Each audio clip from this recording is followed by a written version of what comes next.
kabajamtoota daawwattoota keenya akkam jirtan nagaa fayyaadha kun barkoo miidiyaa keessan kana akkuma barame share like subscribe godhaadha waliin gaan isin jaa wanti irraa dubbachuu dhufe waan gabaabduudha waan gabaabduu kun isin jiru akkam jirraa akkam keessa jirraa haram deemu jirraa waan jiru laalu viidiyoo tokko argee miidiyaa hawaasaa kanatti viidiyoo tokko argee viidiyoo san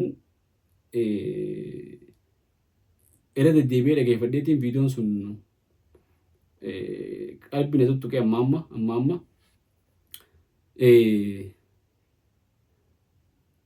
ummanni keenya akka ummataatti ummannummaan addunyaa kun wanni inni abdatu hegereef wanni inni lafa kaayyatu ilmaan guddifata.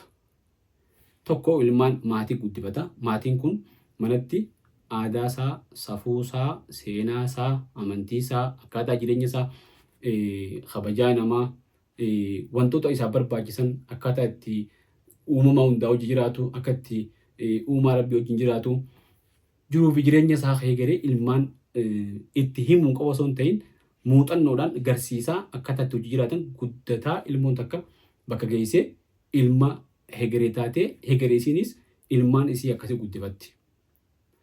Loonni ammaan tanaa akkas jiramoo akka biraa jira. Mee Oromiyaa keessaa taatu Itoophiyaa keessaas biyyoota jiran keessaa bakka adda addaa deemnee haalaallu waan jiru haala jiru. Daa'imman karaarra jiraataniitu heddummaata. Daa'imman akka malatti jiraniitu heddummaata. Viidiyoo kana qofaa miti viidiyoon akkana hedduu jira garuu viidiyoon kun bira kutuu dadhabeeti. Wanni isiniif irraa dubbachuu barbaadeef mee viidiyoo kana dhaggeeffadhaadha walitti deebina. Nama akka keetii kana silaa maal jettiin mee? Eenyu? Nama akka keetii kana baranji. Dhalateetuma du'eette. Dhalateetuma du'e maaliif? Walaa taana faana laa keessaa bu'u. Amma ati yoo duute eenyu si awwaala? Masagaajjaa malee eenyumaan na awwaalu. Janaazaa sirratti salaannu? Inni salaata gaa. Jettee?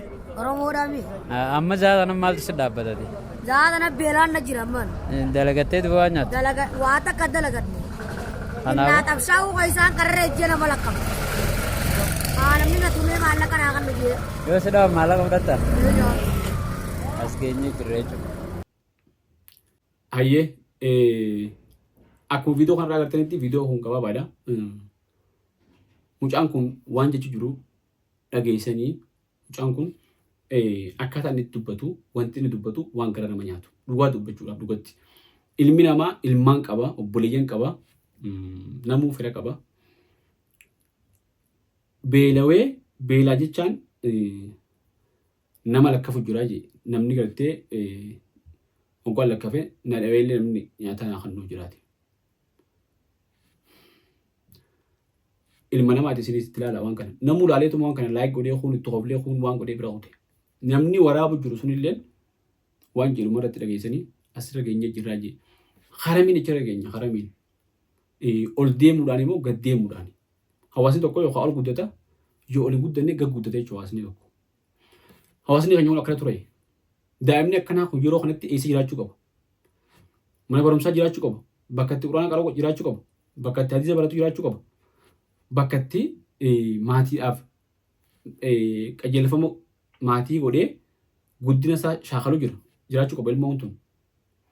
Ammoo amma akka inni keessa jiru kun isaa hoqqatu kana agartanii garaa isaa gooqqatu. Haala inni keessa jiru agartanii ilma namaati jechuudha. Osoo uummanni keenya nuti akkana jirruuti ilmaan keenya akkanatti eegalee dhabanii jiraniiti nuti waan biraa dhimma biraatiin shaakalamnee hoon kunoo gosummaadhaan hoon ammoo gandummaadhaan hoon ammoo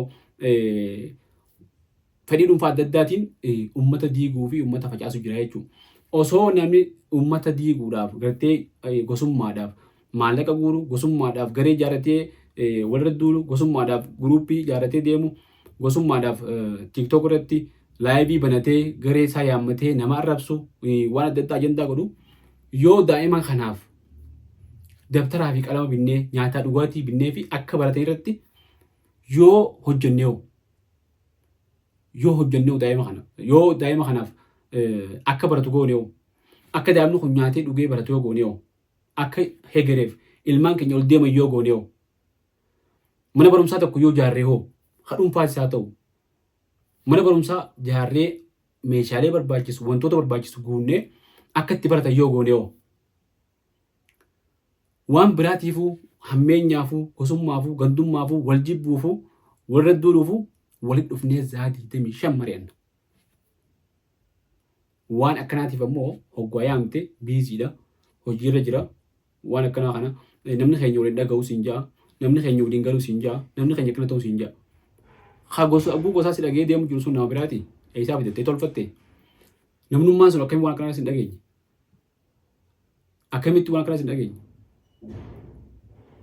Walitti jaaramuun jaarmayni faayidaan isaa hegereedhaaf toluudhaaf daa'imman akkanaa kana hegeree isaa tolchuuf.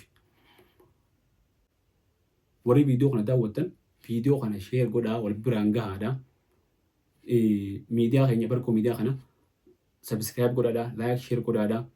Miidiyaa kana fuulduratti immoo guddifnee akka gartee yaadota kanaa yaadota jaarsaa yaadota ijaarsaa qofa yaada dhaloota fayyadu yaada uummata fayyadu yaada biyya fayyadu addunyaa fayyadu hegereef nuu tolu yaada diinagdee nu humneessee akka hawaasaatti nu jabeessu yaada tokkasii qofa akka dhiyeessinu akka cimnee waliin deemnu namoota tattaafatan sadarkaa tokkorra gaanu akka taanuuf viidiyoo kana walii sheer godhaadha walii qoodaadha wal biraan gahaa warri viidiyoo kana agartan riichaawut nu godhaadha koomentis nu kannaa yaada keessan inboxis nu godhaadha karaa adda addaatiin yaada nu kannaa nu jajjabeessaa namoonni yaada kanaa qabdan uummata keessan fayyaduudhaaf namni yaada kanaa qabdan nu qunnamaa karaa itti fayyaduu dandeenyu akka itti fayyaduu dandeenyu waliin taane uummata keenya fayyannaa isin jenna. Arraf hanumaan walitti dhaammannaa viidiyoo biraatti walitti deebina hangasuu viidiyoo keenya kana sheer godhaa wal biraan gahaa isin jenna hedduu galatoomaa.